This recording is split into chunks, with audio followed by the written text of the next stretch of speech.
इस कहानी को शुरू करने से पहले एक चेतावनी देना जरूरी है। यह कहानी भूतों की नहीं है। यह कहानी किसी सिपाही की नहीं है।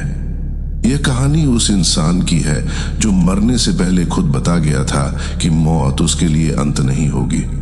अगर आप जेल, फांसी और इंसानी डर से जुड़ी कहानियां सुनने से घबराते हैं तो बेहतर है यहीं रुक जाएं, क्योंकि यह कहानी एक डायरी से शुरू होती है और 6 मौतों पर खत्म होती है। जेल की आखिरी रातें हमेशा एक जैसी होती है। खामोशी ज्यादा होती है, आवाजें कम और डर दीवारों में रिसने लगता है। सेंट्रल जेल का बैरक नंबर 7 उस रात भी वैसा ही था।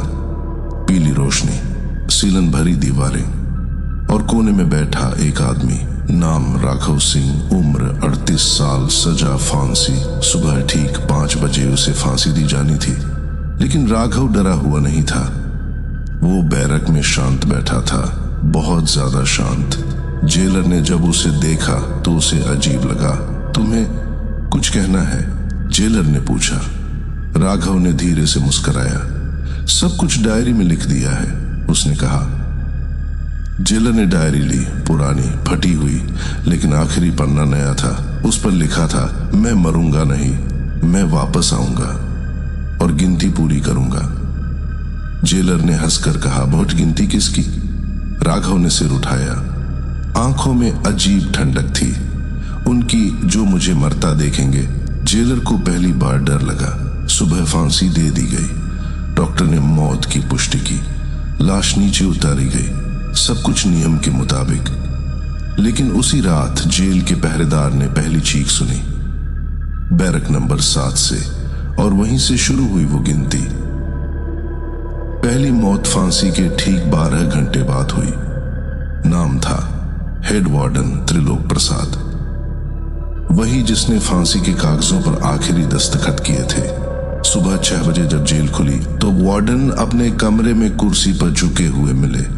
पहली नजर में लगा जैसे नींद में हो, लेकिन पास जाकर देखा गया तो आंखें खुली थी, मुंह आधा खुला और गर्दन पर काले निशान। डॉक्टर ने कहा, हार्ट अटैक। लेकिन एक सिपाही ने ध्यान दिया कि वार्डन की उंगलियों के बीच कागज का एक टुकड़ा दबा था।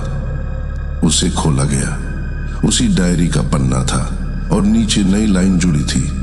एक, पूरी जेल में खामोशी फैल गई। सबने माना कि यह संयोग है, उम्र, तनाव। लेकिन उसी दिन डायरी को सील करके स्टोर रूम में रख दिया गया। और यहीं सबसे बड़ी गलती हुई। दूसरी मौत 3 दिन बाद हुई। जेल का डॉक्टर शैलेश वर्मा, वही जिसने फांसी के बाद मौत की पुष्टि की थी। रात को वो अपने क्वार्टर में अकेले थे। पत्नी मायके गई हुई थी। सुबह पड़ोसी ने दरवाजा तोड़ा। डॉक्टर बिस्तर पर पड़े थे, आंखें छत की तरफ, हाथ छाती पर। पोस्टमार्टम रिपोर्ट में लिखा गया, अचानक हृदय गति रुकना। लेकिन तकिए के नीचे एक डायरी का पन्ना मिला। उसी लिखावट में 2। अब अफवाह फैलने लगी। जेल के सिपाही रात की ड्यूटी से कतराने लगे। कुछ ने छुट्टी ले ली, कुछ ने तबादले की अर्जी दी और कुछ रात में एक बात कहने लगे कि फांसी वाले फंदे के पास किसी के चलने की आवाज आती है, कि बैरक नंबर 7 के बाहर कभी कभी कागज पलटने की आवाज आती है। जेल अधीक्षक ने सबको डांट दिया, डर फैलाओगे तो नौकरी से निकाल दूंगा। उसी रात तीसरी मौत हुई। नाम सिपाही मोहनलाल, नाइट ड्यूटी पर था। सुबह वॉच टावर में उसकी लाश मिली, फांसी के फंदे से लटकी हुई। सब हैरान थे, क्योंकि मोहन सबसे हिम्मती सिपाही था। मरने से पहले उसने अपनी पत्नी को एक मैसेज भेजा था, सिर्फ एक लाइन, वो यहाँ है, और लिख रहा है। मोहन की जेब से डायरी का पन्ना मिला। 3। अब प्रशासन घबरा गया। डायरी को स्टोर रूम से निकालकर सबके सामने खोला गया। आखिरी पन्ना अब खाली नहीं था। पहले लिखा था, मैं मरूंगा नहीं, मैं वापस आऊंगा और गिनती पूरी करूंगा। उसके नीचे नई स्याही से लिखा था, 3 हो गए, 3 बाकी हैं। स्याही अब भी गीली थी। सब चुप थे। जेल अधीक्षक ने कांपती आवाज में पूछा, 3 किसके बाकी हैं? उसी पल जेल की लाइट 1 सेकंड के लिए गई और जब आए तो डायरी में एक और लाइन जुड़ चुकी थी, जो पढ़ रहे। उसी रात किसी ने बैरक नंबर 7वां से किसी के हंसने की आवाज सुनी, धीमी गिनती जैसी 4। और तब जेल समझ चुकी थी कि यह बदला नहीं है, यह पूरा किया जाने वाला हिसाब है। डायरी अब स्टोर रूम में नहीं रखी गई, उसे जेल अधीक्षक के कमरे में एक कांच के बॉक्स में बंद कर दिया गया।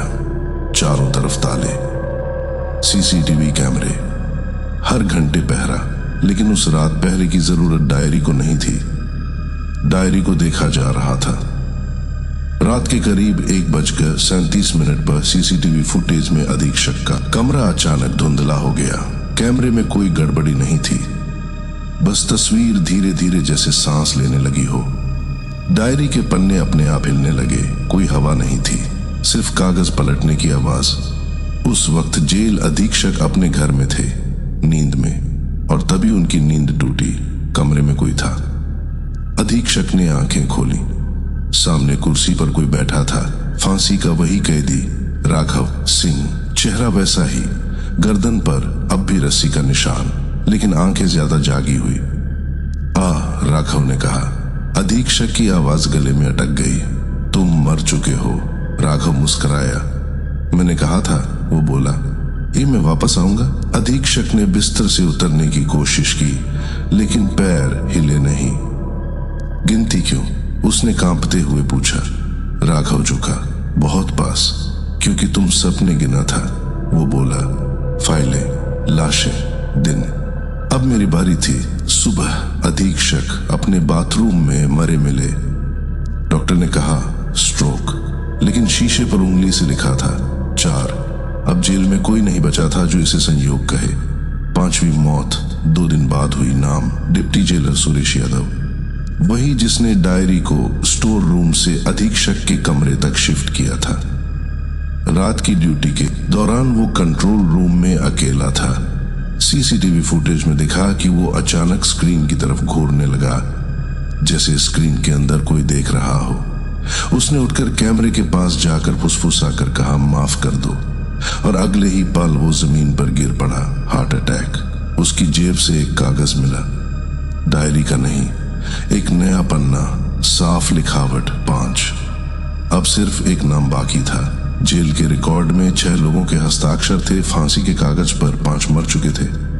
6ठा नाम था डॉक्टर अनिल माथुर, वही सरकारी डॉक्टर जिसने पहली बार कहा था मौत हो चुकी है। डॉक्टर अनिल पिछले 2 दिनों से जेल नहीं आ रहे थे। फोन बंद था। पता चला वो शहर छोड़कर कहीं छुप गए हैं। लेकिन डायरी को ये पता था।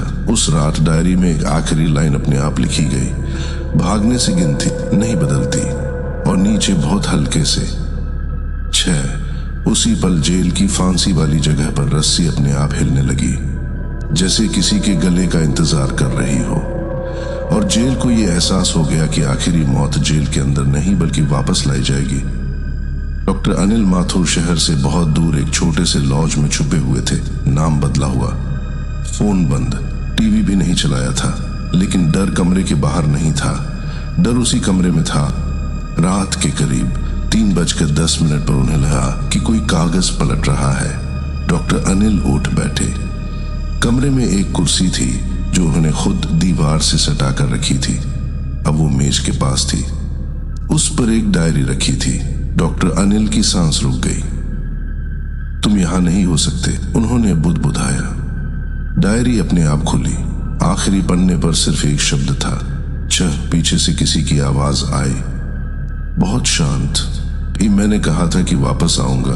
डॉक्टर अनिल पलटे। सामने राघव सिंह खड़ा था, गर्दन पर फांसी का निशान अब भी साफ था। मैंने सिर्फ ड्यूटी की थी। डॉक्टर अनिल रो पड़े। मुझे आदेश मिले थे। राघव आगे बढ़ा। मुझे भी, वो बोला, लेटने के, चुप रहने के। डॉक्टर अनिल पीछे हटे, लेकिन दीवार बहुत पास थी। अब क्या? उन्होंने कांपते हुए पूछा। राघव ने डायरी बंद की। अब गिनती पूरी होगी। सुबह डॉक्टर अनिल उस लॉज के कमरे में मरे पाए गए। मौत का कारण हार्ट फेल्योर, लेकिन बेडशीट पर उंगली से लिखा था 6। डायरी वहीं थी, लेकिन अब उसके पन्ने खाली थे। जेल में 6 मौतों के बाद सब कुछ शांत हो गया। कोई आवाज नहीं, कोई साया नहीं, फांसी वाली जगह फिर से बस एक जगह बन गई। डायरी को सरकारी रिकॉर्ड में सबूत नहीं माना गया। उसे एक फाइल के साथ दफना दिया गया, केस बंद कर दिया गया। लेकिन कुछ महीने बाद एक नई जेल में एक नया कैदी लाया गया। उसकी सजा भी फांसी थी। उसने पहली रात जेलर से एक चीज मांगी, लिखने के लिए कुछ दे दीजिए। जेलर ने एक पुरानी डायरी पकड़ा दी। कैदी ने पहला पन्ना खोला और मुस्कुराया। उस पर बहुत हल्के से पहले से लिखा था, गिनती फिर से शुरू होगी, यह कहानी यहीं खत्म होती है। लेकिन सच यह है कि कुछ मौतें सजा नहीं होती, वो शुरुआत होती है।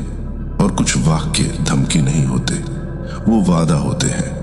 अगर कोई इंसान मरने से पहले कह जाए कि वो वापस आएगा, तो सवाल ये नहीं है कि वो कैसे आएगा। सवाल ये है, क्या गिनती आपसे शुरू होगी?